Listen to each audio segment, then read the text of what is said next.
to delete Temu order history. Hello everyone, welcome back to our channel, and in this video I'm going to show you how you will be able to delete Temu order history.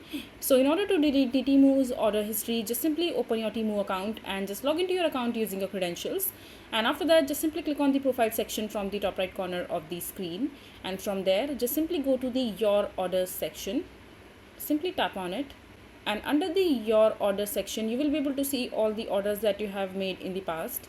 Since I have a brand new account and I haven't shopped anything from Temu as of now, so I don't have any order history right here. But if you have the order history right here, you will be able to see all the items listed over here. And in order to delete or clear the order history, all you have to do is just simply click on the clear section or delete history, and your order history will be deleted quite easily.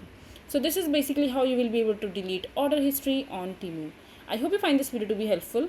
So that is it for this video. If you find this video to be helpful, make sure to hit that like button and don't forget to subscribe to our channel for more such informative videos, and I'll see you the next time.